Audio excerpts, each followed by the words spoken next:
Olá, sou Samuel Souza de Paula e você está no programa Espiritualidade Natural. Se você chegou a este vídeo, provavelmente já conhece o livro O Anuário da Grande Mãe, de Mirella Faur. Nós tivemos aí a oportunidade de ir até a casa da Mirella e gravar uma entrevista. Ela respondeu diversas perguntas das minhas alunas do curso de terapias bioxamânicas, um curso que desenvolvo, que coordeno em 9 meses sobre os estudos xamânicos, e ela respondeu diversas perguntas nessa gravação. E tem uma novidade: Mirella Faur e a editora Alfabeto estão relançando o livro O Anuário da Grande Mãe, que ficou 2 anos esgotado. Observe que ficou bem bonita a capa, tá vendo? Linda mesmo, né? Mirella Faur está aqui no programa Espiritualidade Natural e estará também no Xamãs Connect, primeiro congresso internacional de xamanismo na internet, juntamente com mais 60 palestrantes sobre o tema. Se você gosta de xamanismo, acesse aí o site, se inscreva que está chegando, do dia 10 ao dia 16 de outubro. Vamos lá, a nossa entrevista com Mirella Faur.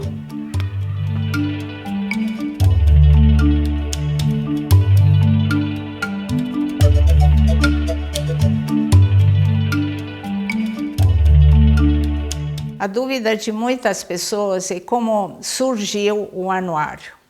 Na realidade, ele não foi uma forma fácil dele surgir, porque foi muito trabalhoso, e a necessidade de ter um guia para servir como o centro dos rituais que eu fazia na Chácara Remanso e que eu comecei em 92, cada lua cheia se reunia um grupo de mulheres para celebrar as energias daquela lua cheia. No início, eu usava meus conhecimentos de astróloga, escolhendo alguns arquétipos, alguns mitos das tradições antigas, mas eu achava que aquilo era muito aleatório, que eu podia escolher qualquer deusa que se enquadrasse dentro daquela classificação das energias da Lua, e por isso que eu resolvi fazer aquilo que a gente chamou de agenda. Então, a primeira forma do anuário foi a agenda, o diário da Grande Mãe, em 96. E para cada dia, eu procurei. E naquela época eu morava numa chácara onde que não tinha internet. Então foi um trabalho bem pautado em enciclopédias, em livros, e mais a minha parte astrológica, em que eu fiz esse diário da Grande Mãe, mas ele, como toda agenda, ele era perecível. E quem me incentivou era uma amiga minha que tinha uma livraria chamada Forças Ocultas. Eu escrevi e ela se encarregou de bancar a gráfica e de lançar. Mas todo mundo gostou, aí pediram repeteco. E que foi, em 97, o segundo diário da Grande Mãe. Aqui a capa é Atena. Mas Atena não como deusa da guerra, mas sim como o seu arquétipo antigo da deusa lunar, com a saia ornada de serpentes. Então, uma forma bem diferente de mostrar que a sabedoria passa ao longo das culturas. A capa do segundo diário é Telos Mater, dando ênfase a essa forma da Mãe Terra nutrindo seus filhos. Quando acabou essa edição, também a minha amiga teve problemas financeiros com a editora e ela não mais pôde dar continuidade. E eu já tinha um material pronto para fazer uma outra edição. Eu fiquei muito triste com isso, porque era algo que simplesmente ia se perder, quando essa mesma amiga me disse: Mirella, por que você não liga para o Paulo Coelho? Eu falei: Paulo Coelho, não conheço. Não, está aqui o telefone, a mulher dele, que é a Cristina Oiticica, ela gosta muito ela até disse para alguém que gostava da agenda. E você tem uma coisa que eu não gosto de fazer, é pedir favores, muito menos para um escritor, não era tão famoso, 20 e tantos anos atrás, mas era o suficiente. E por incrível que pareça, ele me retornou a ligação e disse, eu conheço o seu trabalho, porque eu vi com a minha mulher, e eu quero lhe dizer uma coisa, por que você investe tempo e energia numa coisa perecível? Faça um livro. Eu falei, mas como? Eu não conheço ninguém que possa publicar. E ele disse, faça como eu, vai atrás de uma editora. E foi quando, com a ajuda da minha filha, que era ainda estudante de arquitetura, ela que fez a parte da editoração, ela que procurou as imagens, e assim surgiu a primeira edição, dessa vez não mais o diário, mas o anuário da Grande Mãe, para ser uma coisa definitiva. E claro que ele cresceu bastante, as figuras foram bem difíceis de encontrar, mas deu certo. Um livro grande e que consegui. Apareceu uma editora, a Gaia, que naquela época não era a Gaia Global, mas que publicou.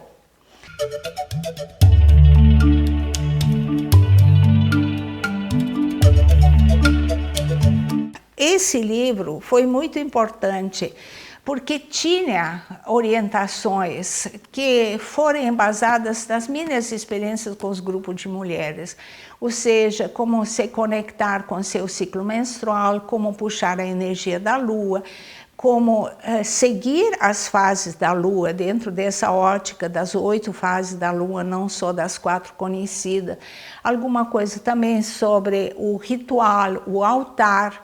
Então ele passou a ser, naquela época não tinha a divulgação na internet, não era mais assim boca a boca, mas sempre as mulheres usavam isso.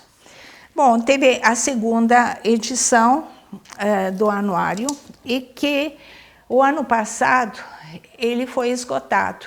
E a editora me avisou que não estava interessada em fazer uma outra edição, que tinha mudado o perfil. E eu pedi os originais, que eles não acharam, tinha sumido. Bom, originais que era em disquete, ou seja, alguma coisa que nem eu mais tinha o disquete. E eu ia desistir, mas aí o universo me trouxe umas pessoas que eu nem conhecia, que se propuseram a me ajudar, escanear, e uma das mulheres do grupo de TEA de Brasília, a quem eu sou muito grata, ela assumiu essa batalha de fazer uma editoração no sentido de fazer um e-book. Mas aí apareceu a editora Alfabeto, que se propôs editar. Os textos iniciais eu ampliei, as imagens são mais elaboradas, inclusive com os direitos autorais que antigamente não tinha. E pela repercussão no Facebook, parece que todo mundo está querendo esse livro, porque ele, mesmo sendo algo que foi direcionado para as mulheres, tem muitos homens que também querem aproveitar, e tem até algumas poucas celebrações dos deuses que eu consegui resgatar. Não acrescentei mais, senão tinha 1000 páginas.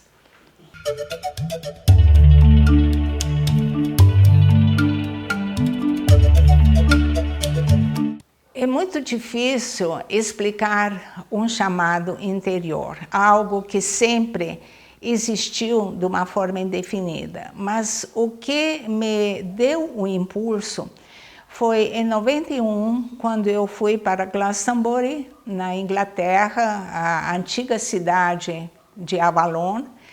E quando eu comecei a subir a colina, eu senti uma comoção profunda, eu sentei no chão e chorei, não me importei com quem estava passando por mim. E eu vi a terra, a mãe, a deusa me falando que eu tinha que me dedicar àquilo que eu já tinha feito e que eu tinha me afastado.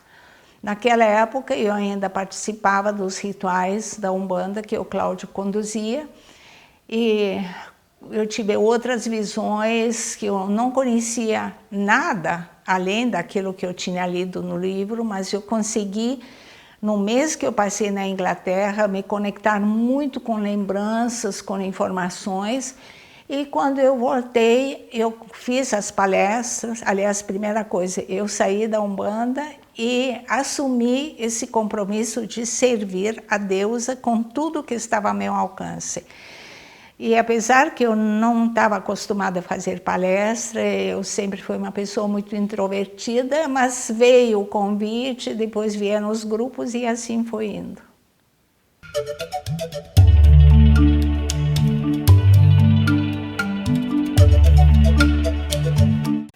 2 anos atrás, eu fiz uma viagem de estudos no sul da França, seguindo os altares e as reminiscências das Virgens Negras, e também alguns pontos em que Maria Madalena teria vivido, inclusive na gruta onde que ela se recolheu. E eu já tinha lido sobre ela na sua verdadeira apresentação como uma iniciada dos essênios, como companheira de Jesus, como aquela que trouxe para o sul da França, naquele lugar onde que todo ano tem uma celebração dos ciganos em Sainte-Marie-de-la-Mer, e onde que ela aportou com mais 2 Marias, a Salomé e a Jacobina, mas por uma dessas coincidências, a figura dela foi ignorada. Esse culto, que é representado pelo culto da Sara Kali, que era a mãe dos ciganos que veio da Índia, ficou centrado mais na figura da Virgem Negra, que é a Sara Kali. E a Madalena, ela existe nas memórias de muitas igrejas, de muitas tradições. Os gnósticos a cultuavam, e esse foi um dos motivos porque os cátaros foram dizimados, foram perseguidos, porque eles viam na Maria Madalena como uma representante da antiga tradição de Ísis, na qual ela foi iniciada e que ela deu continuidade. Mas aquilo que ficou registrado, que ela se recolheu numa gruta, onde que ela não se alimentava, mas sempre recebia o maná do céu, e onde que ela fez muitas curas até que ela morreu.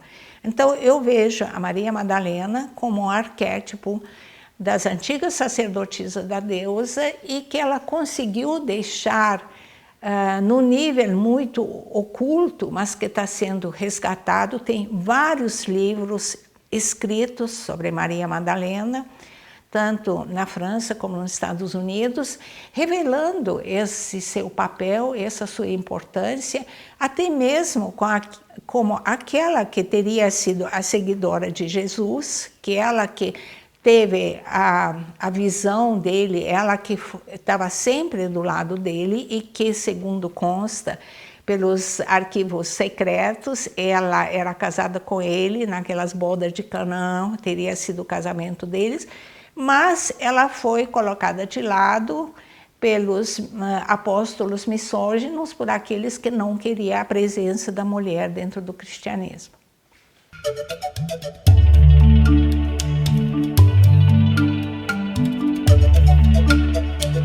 Quando se fala em movimento feminista, a primeira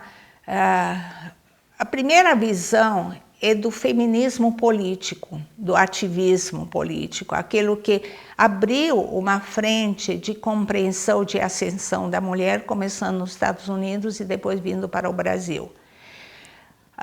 Como eu falei antes, aos poucos surgiu essa busca de um feminismo espiritual.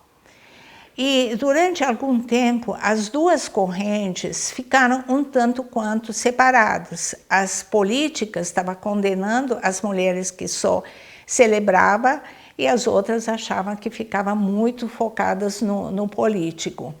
Hoje em dia já tem uma mescla dessa maneira, e algo que eu li também e que a May East, que é uma militante ecofeminista, que tem toda essa visão da Gaia, a consciência de Gaia, ela faz muitos trabalhos, acabou de dar uma entrevista excelente sobre a sustentabilidade ecológica. Ela usou essa ideia de uma prática budista chamada mudita, em que não tem margem, não tem lugar para a condenação do esforço do outro, mas sim que tem uma aceitação e um apoio de tudo aquilo que pode convergir na aliança pelo amor. Então, se a gente abre o coração para o outro e apoia através daquilo que a gente faz, cada pessoa tem um dom, tem uma vertente que possa seguir. Portanto, pode haver um feminismo espiritualizado, desde que as pessoas se propõem a isso.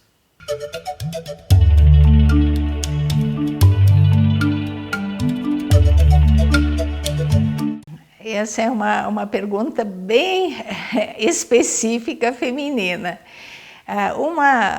Um dos rituais que é praticado nos grupos de mulheres, aliás, são vários, que se chamam os mistérios de sangue, que aparece muito nesse meu livro, que chama Rito de Passagem para Mulheres.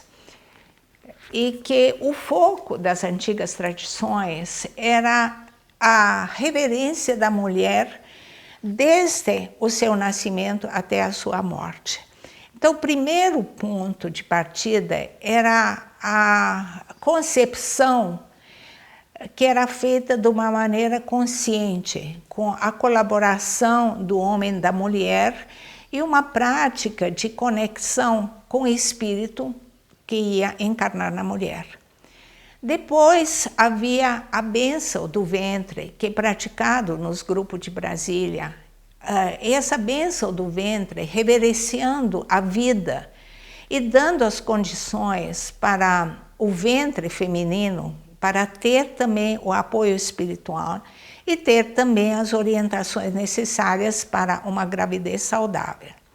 Havia depois a recepção da criança, com o rito de nomeação da criança, no qual era enterrada a placenta, ou seja, devolvido aquilo que veio da terra, agradecendo pela vida. E era uma cura também da ancestralidade, de tudo aquilo que era feito. Então, certos resquícios ancestrais tinham que ser trabalhados ritualisticamente para que a criança seguisse o seu caminho. Havia o ritual dos 7 anos, havia para as meninas algo muito importante, que é o rito da menarca, para desvencilhá-las daquele medo, da dor da menstruação, algo que passou de uma geração para outra nos tempos recentes, para ver aqueles dias não como um motivo de sofrimento, mas sim preparando, evitando assim os TPM, as cólicas, a rejeição da feminilidade por causa do sofrimento.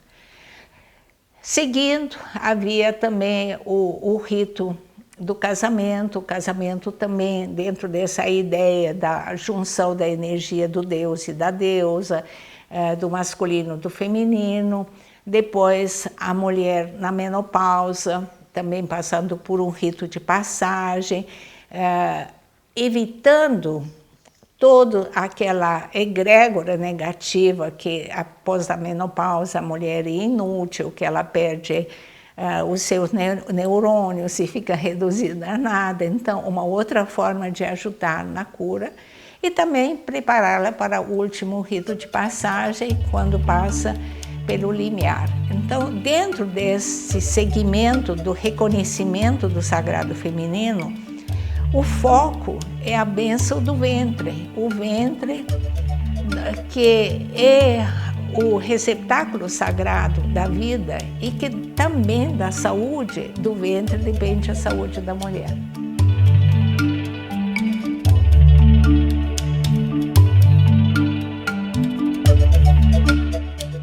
Gostou da entrevista com a Mirela Faur? Então acesse o site xamansconnect.com.br e verifique o dia e hora da palestra que ele estará transmitindo sobre o sagrado feminino no Xamãs Connect, primeiro congresso internacional de xamanismo na internet. Eu te vejo lá. Waka, taka,